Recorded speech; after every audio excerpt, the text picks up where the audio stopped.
आज मु आपण मानकु तैयारी करी देखैबी मसाला डोसा। साधारणतः देखिथिबे मार्केट रो डोसा खाइले किंबा होटल रो जाई डोसा खाइले आमनको बहुत टेस्ट लगे कहीं ना डोसार बहुत क्रिस्पीनेस थाए और खाइबा को भी टेस्ट थाए। किंतु सेमती मार्केट परिका डोसा आज आम घरे तैयारी करबा बहुत इजी स्टेप रे मु आपण मानकु बतैबी एकदम परफेक्ट डोसा रेडी हो जिवो। यदि वीडियोटी भल लागिवो प्लीज वीडियोटी को लाइक शेयर कर देबे और मो पेज को फॉलो कर देबे। एठी डोसा तैयारी करिया पई मु एठी गिनारे 3 गिना चाउଳ नेची अरुआ चाउଳ नेची गोटे गिना नेची बिरी 3 गिना चाउଳ रे गोटे गिना बिरी चाउଳ आ बिरी को भल भाबरे धोई दबा। धोइला परे सेथिरे गोटे चामच मु मेथी दाना चाउଳ रे पकै दउची पाखापाखि 1 टीस्पून पकै देली। एटा को 4 रु 5 घंटा पई भिजिबा को छाडी दउची। मेथी दानाटा मन करिकी पकेबे। एटा को घोड़े की कवर करके रखी दबा 4 रु 5 घंटा पाई।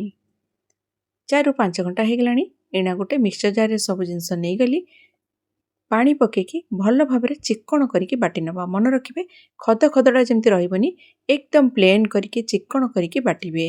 देखंतु मु आपनको पाखरु देखि दउची केते बढ़िया भाबरे चिक्कण करके मु बाटी नेची। भल भाबरे चिक्कण करी बाटिला परे आको गोटे जगह रे काढी की भल भाबरे फेंटी देबी। चाहे हाथ रे भी करें मुठी चामच रे भल भाव फेंटी नौची। जिते बढ़िया भाव फेंटी देबे ना पिठोटा बढ़िया भाव शीघ्र फुली जीवो। भल भाव फेंटी देला परे आकु आमे कवर करदबा। कवर करके आमे रखीदबा पाखापाखि 3 रु 4 घंटा पई जेमती भल भाव पिठोटा फुली जीवो। ता भितरे चलंतु आलूर मसला तैयारी करनबा। एठी मु सिजा आलू नेची।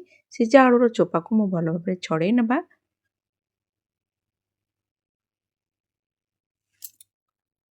आलूर चोपा छड़े देला परे आलू को एमती भांगी नौची। अल्प अल्प एमती अधा अधा करके भांगी दबा। देखंतु टिके टिके मुंडा मुंडा रहिबो पूरा प्लेन करके भांगीबानी। कड़े रे मुड़ा रिफाइन तेल नै गली गोटे चामच सोरिष पके नेली।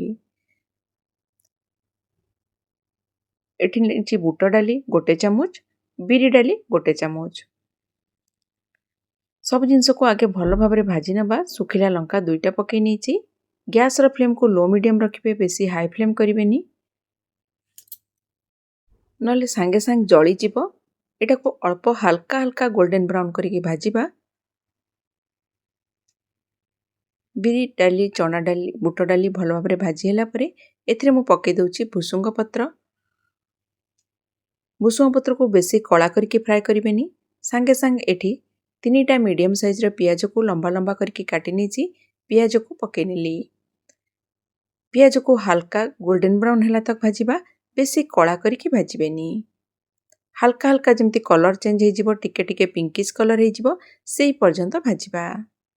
देखंतु पियाज रो कलर बढ़िया भाबरे चेंज हो गलानी। एकदम हल्का हल्का पिंक कलर लागुची। देखंतु हल्का हल्का ब्राउन कलर लागुची। ए स्टेज रे आमे कोन करिबा आलू को जो भांगी की रखिथिली आलू को पके नौची। सेथिरे पके नेबी हळदी गुंड स्वाद हिसाब रे लूण भी पके नबा। सब जिंस को भल भाबरे आगे मिक्स कर नबा। एमती जदि बड़ बड़ आलू खंड रही जाइथिबो ताले दाबी दाबी की एमती अल्प अल्प करके भांगी दियंतु। आउ सब जिंस को भल भाबरे मिक्स करके पाखापाखि 2 रु 3 मिनिट पई मु आलूटा को भल भाबरे कसी नेबी।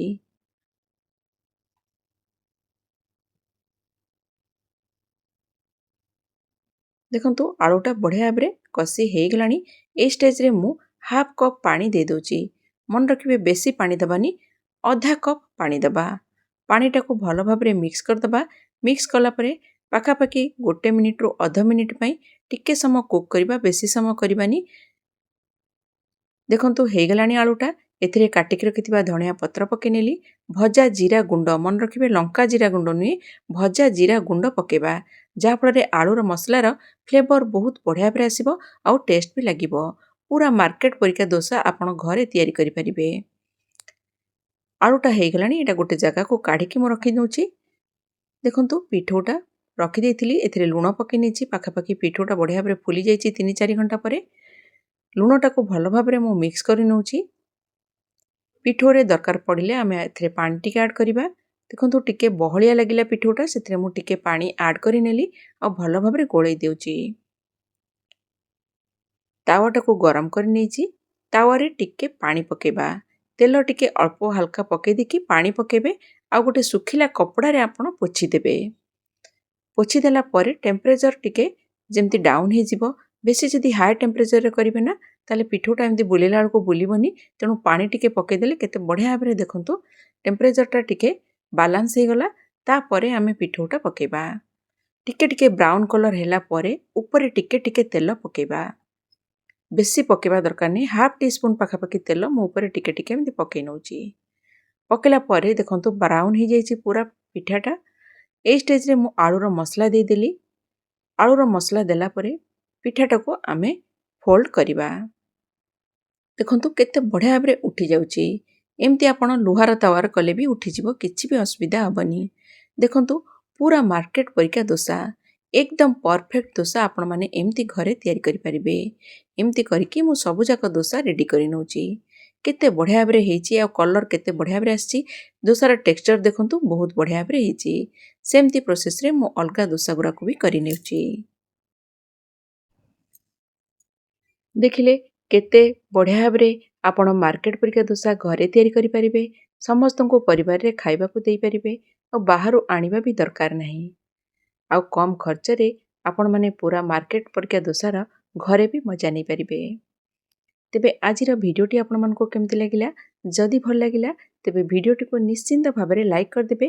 ଅନ୍ୟମାନଙ୍କ ସହିତ ସେୟାର କରିବାକୁ ଭୁଲିବେ ନାହିଁ। ଆଉ ମୋ ପେଜ୍କୁ ଫଲୋ କରିଦେବେ। ତେବେ ରହୁଛି, ପୁଣି ଦେଖା ହେବ ଗୋଟେ ନୂଆ ଭିଡ଼ିଓରେ।